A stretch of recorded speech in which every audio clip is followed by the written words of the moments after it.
nutrition is really not such a scientific area. It has become so scientific because it got into the hands of scientists, experts, bureaucrats, policymakers. But I think every mother knows that when children don't eat well, they lose weight, they become thin. So when all of you go home to your parents, they'll say, oh, you've become so thin, you're not eating well. So this is a common knowledge that every household has.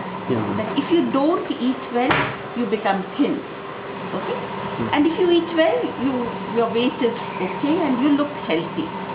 And grandmothers, mothers know how to find out about children's well-being. The same thing when scientists do it on a large scale.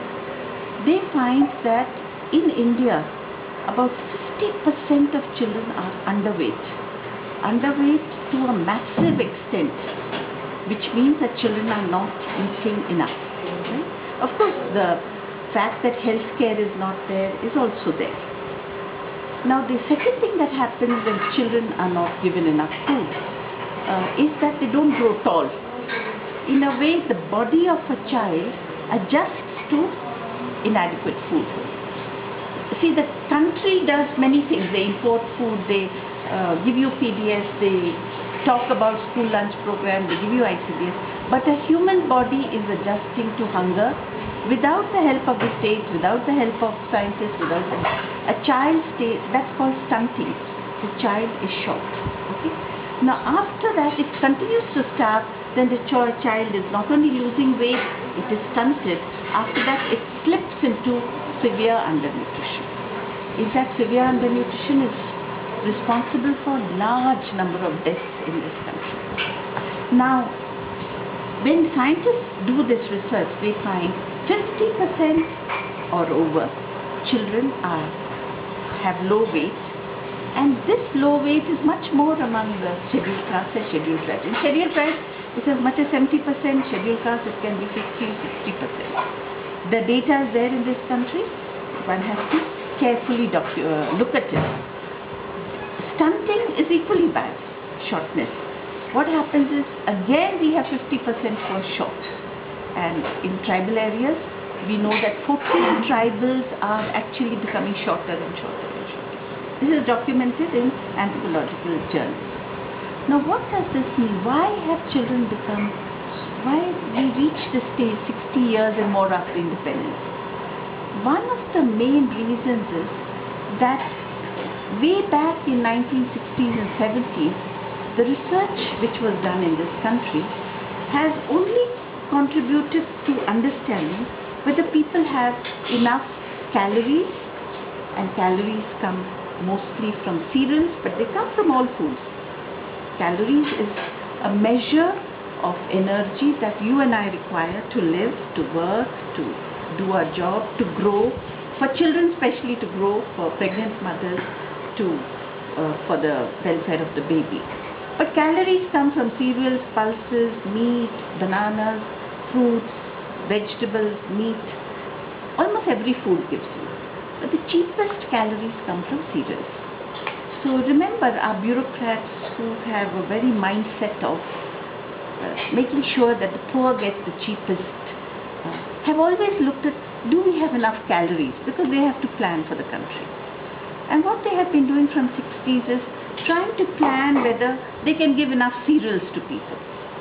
Okay, because 100 grams of cereal gives you 340 calories, whereas 100 grams of potatoes will give you only 100 calories. 100 grams of meat will give you less than 100 calories.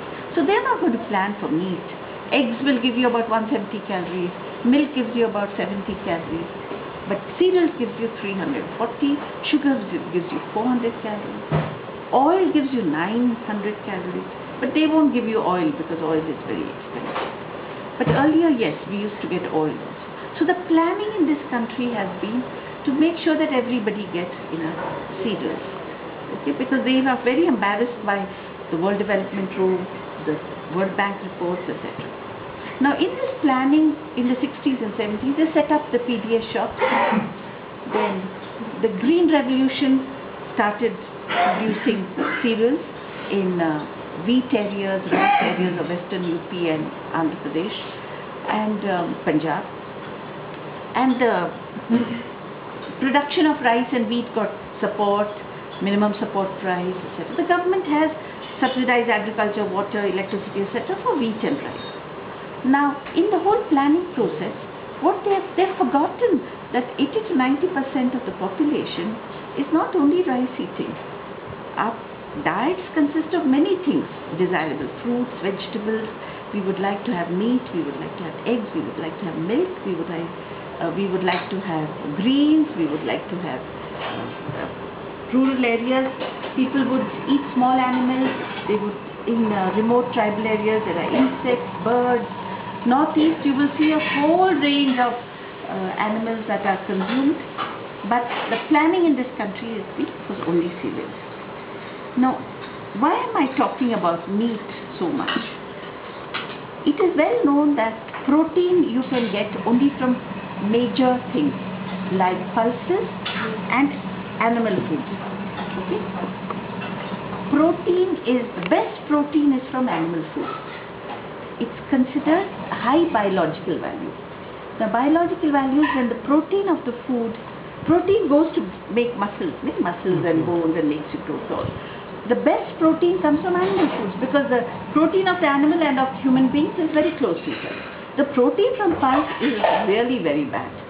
You have to eat a proportion of pulse and rice as 4:1 at every meal, for that protein to be useful to the human body. Okay?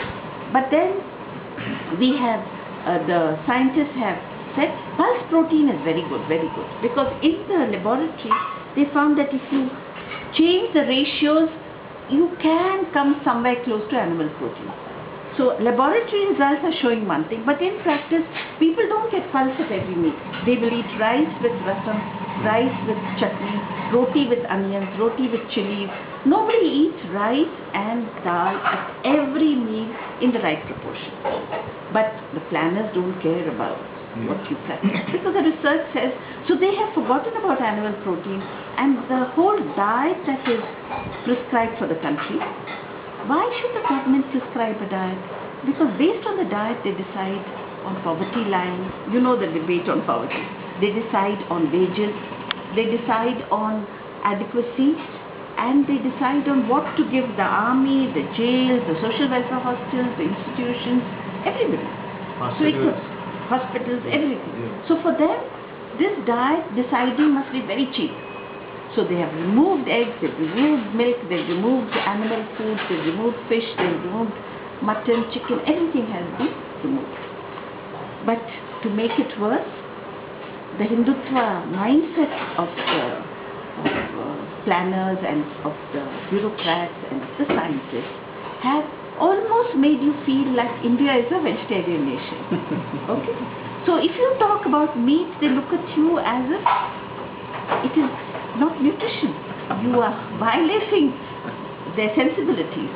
So in the last 40 years, that is from 60s to today, 40, 50 years, the memories of meat, eggs as a right of people has been quietly erased by the scientific research, by the bureaucratic planning, by the economic desirability of cheap proteins, that if today our children are stunted, and mind you, the stunting is very severe.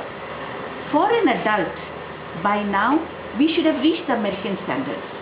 If India was developing from 1940s and 50s, every generation should become taller by 4 to 6 centimeters. It is well known.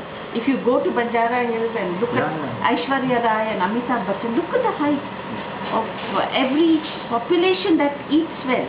But in our population, the across generations, there is no improvement in height.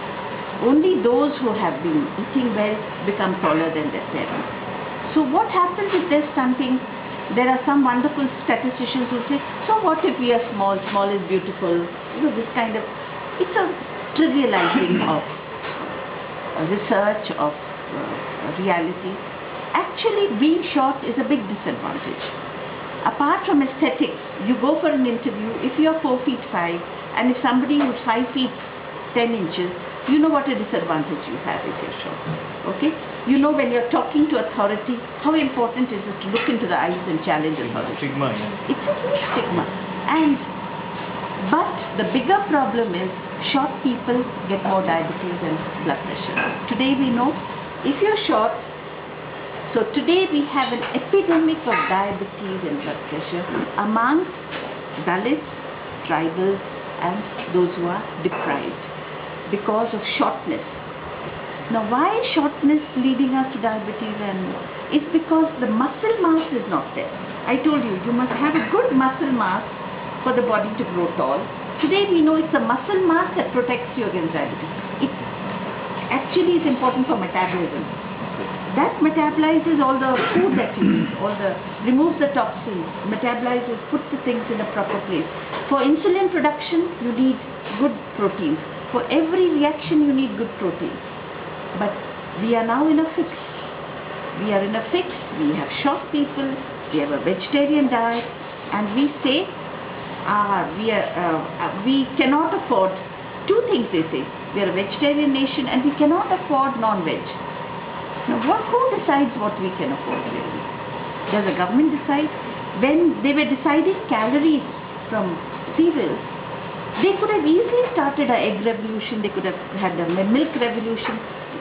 They should have said milk is meant for children, eggs are meant for children, meat is meant for growing tall. Knowledge was there, but I think a whole Hindutva bureaucratic mindset has stunted not only the research possibilities but the imagination of those who are in power. And today if we are talking about can we have more cereals? I'm not against cereals. Cereals are necessary. But cereals are not the solution to this country. The country should be flooded with cereals in the PDS, right to food, so that people have enough money to buy eggs and beef and mutton and chicken. Now there is a whole thing, my God, beef cannot be eaten in this country. But what percentage are anti-beef? I think it's a small percentage of the upper caste, which is not more than 10 to 15%. Okay? Beef is there in this book as a food. If you want to see it, you can. I shall open the page. Beef is there as a food. Its nutritive value is given. And let me tell you, it is one of the best, because here it comes. Then I show you beef. Just one, let's switch it off. Top, if you look at the top, it's 100 grams of edible portion. How much is the moisture? How much is the protein? How much is the fat? How much is... Now why will this research be done? Only because it is part of food. Okay? And part of food of large number of people. So beef is there, mutton is there, chicken is there, fish is there, almost every kind of... But this is... It's become illegitimate food for the kind of reasons that I have already stated. Right? It is food, it is classified as food, and it should be liberally be available for people as cheap sources of protein, so that the population is not deprived of essential nutrients and protein.